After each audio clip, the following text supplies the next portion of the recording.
हाँ सर। ये चुनाव महाराष्ट्र के भविष्य के लिए, देश की राजनीति के लिए बहुत महत्वपूर्ण है। और लोकसभा के जो परिणाम आए थे उसमें महाराष्ट्र के लोगों ने कांग्रेस पार्टी को एक बड़े दल के रूप में प्रस्तुत किया है। लोकसभा के बाद आज विधानसभा के चुनाव हैं। हमारा गठबंधन बहुत मजबूत है, कार्यकर्ता में उत्साह है और केंद्र सरकार और राज्य सरकार के खिलाफ जो माहौल आज पूरे प्रदेश में है उसका फायदा हमारे उम्मीदवारों को मिलेगा। और हम लोग साझा चुनाव लड़ रहे हैं।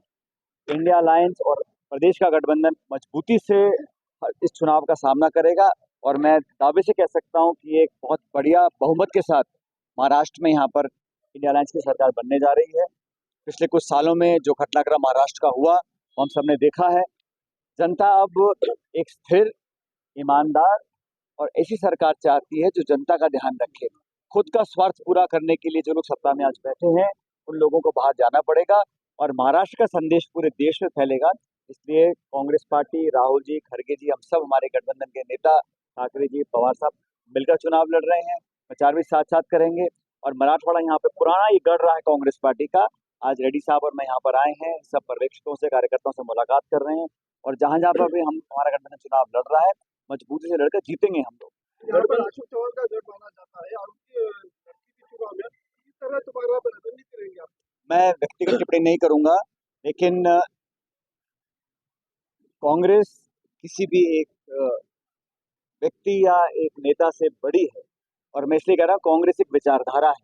आजादी से पहले से लेकर आज तक कांग्रेस ने हमेशा महाराष्ट्र की धरती को अपने खून पसीने से सींचा है और महाराष्ट्र ही वो जगह है जहाँ से कांग्रेस पार्टी की बुनियाद रखी गई थी।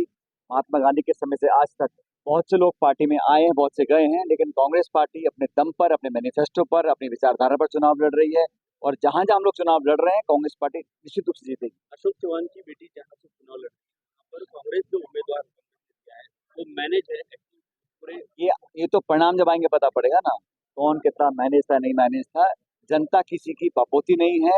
ये स्वतंत्र चुनाव होगा, निष्पक्ष चुनाव होगा और हमने उम्मीदवारों का जो चयन किया है फीडबैक कार्यकर्ताओं से लिया है, सर्वे किए हैं और साफ छवि के ईमानदार लोगों को हमने डालने की कोशिश की है। उसका फायदा पार्टी को मिलेगा।